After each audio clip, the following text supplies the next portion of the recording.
रामशेठने पहिलं पण 1 कोटी दिलेलेच आहे. म्हणजे त्यांनी असला कर्णाचा अवतार तर मी दुसरा कुठंच बघितलेला नाही आहे.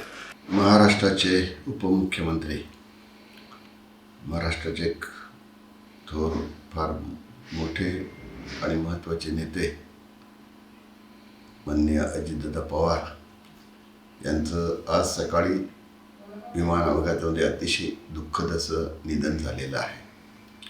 संपूर्ण महाराष्ट्र आज हळहळतोय. पाहायला गेलं आकस्मिक अशा प्रकारचं हे संकट महाराष्ट्रावर आले, काय करावं काय नाही हे सूचनाचं असं प्रत्येकाला झालेलं आहे. खरं तर जनसामान्यांच्या बाबतीत अतिशय जिव्हाळा, प्रेम, आपुलकी आणि त्या तडफेनं काम करणारं हे नेतृत्व होतं. आणि त्याच्यामुळे प्रत्येकाला वाटतं, अरे रे, आपला एक तारणहार गेला, आपल्या घरातला एक माणूस गेला, अशा प्रकारचं प्रत्येकाला दुःख होत आहे. त्यामुळं प्रत्येक जण, मी तर म्हणजे 2-3 तास स्तब्ध झाल्यासारखं झालेलं आहे.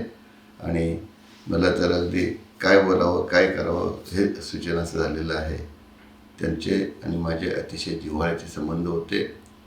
खरं तर त्यांची आणि माझी भेट जास्त झालेली नाही. त्यांचा माझा परिचय होता, पण जास्त भेटणं वगैरे नव्हतं. पण काही मनातल्या गोष्टी त्या बोलत होते, काही माझ्या मनातली स्पष्टपणाने मी कधी त्यांना बोलत होतो. अगदी काही महिन्यापूर्वीच ईश्वरपूर इथं सांगलीतल्या इंडी पाटलांचा कॉलेजच्या निमित्तानं मुहूर्त होतं, तिथं आमची भेट झाली. स्टेजवरतीच माझ्याशी ते 2-4 मिनटं बोलले आणि मी त्यांच्याशी बोललो आपुलकीनं.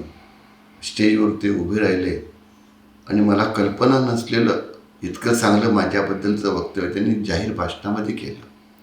म्हणजे खरंच हा माणूस जो आहे ना, तो माझ्यासमोर काय व्यक्त झाला नव्हता, माझी त्यांच्याशी असं चर्चा होत नव्हती.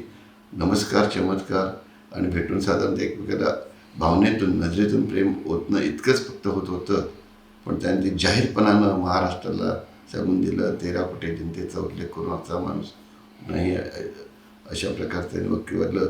म्हणजे एकंदरीत सर्वसामान्यांचा आणि दुसऱ्याची कदर करणारा, त्याला ओळखणारा माणूस होता.